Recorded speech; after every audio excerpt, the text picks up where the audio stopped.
Hello guys, good morning. Ito pala nung nagpunta kami ng Kamay ni Jesus, namasyal kami dyan. Yun yung time na birthday ko nung araw na yun. Kaya pumunta talaga kami dyan. Sinadya ko kasi talagang ang sarap sa feeling na pumunta ka dun sa gusto mong lugar. Lalo na pag birthday mo, tapos may mga wishes ka, yun. Siyempre, gusto ko pumunta talaga dyan sa Kamay ni Jesus. Ayan, kita mo dyan. Then, syempre, yan, pupunta sana kami dyan kasi sobrang aga namin dumating dyan. Kaso, hindi pa daw pwede kasi 6 a.m. pa lang. Magbubukas yun doon sa paakyat. Pag 9 na, pagtapos na ng misa. Ay, pumunta muna kami dyan sa Garden of Eden. Nagpicture-picture muna kami dyan.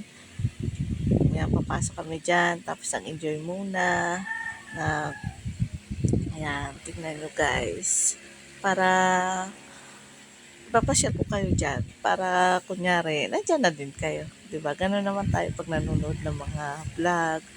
Sana mag-enjoy kayo sa mini vlog ko. Ito yung unang-unang mini vlog ko. Medyo ano pa ako sa voice over. Hindi ako masyadong ganun ka ano. Tinanay ko lang. Yan, 'di ba? Mag-enjoy talaga mga bata dito pagkasama nyo. Ang dami kasing mga pwedeng puntahan diyan. Tapos alam mo yun, masasarap sa feeling pagka naakyat mo na doon yung sa Kamay ni Jesus yung nandun ka na mismo sa taas.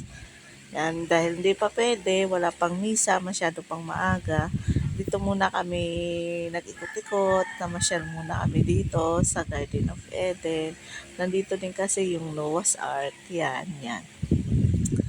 Yan, yung malaking barko na hindi umaandar. Charot. Yan. Tapos, yan, picture-picture muna dyan, ikot-ikot muna. May mga ilan-ilan na ring tao dyan. Maaga pa kasi, hindi pa masyado. Pailan-ilan pa lang ang tao. Yan, nag-enjoy din sila, tapos nag-picture-picture din. Yan. Yan ang Noah's Ark. Siguro pumunta ako dito dati, mga 2013 pa. Medyo matagal na din. Tapos sinundan, di ko tanda yung taon. Tapos ngayon ulit, patatlong beses pa lang kami nakapunta dito. Patatlong beses pa lang po ako nakapunta dito. Yan, tapos ito yung hiwagang tulay, yung fish pan nila. Yan, ang tagal na din yan. Dito to sa may pagpasok ka na, pagpupunta ka na sa mismong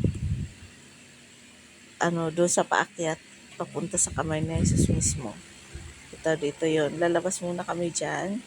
Kasi hindi pa kami nag-almusal dyan dahil 6 a.m. pa lang kami pumunta dito. Lalabas muna kami dyan. Maghanap kami ng makakainan. Ito yung sa exit na pag maglalakad, pag sa tao. Pero pag sa sasakyan, doon pala sa kabila.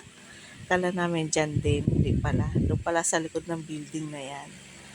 Yan, dyan yun. Lumabas muna kami nung mga 7 o'clock na pagtaas namin mag-ikot-ikot.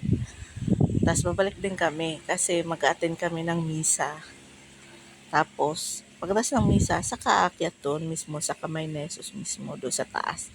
Yung sabi nila 300 steps daw. Hindi ako sure,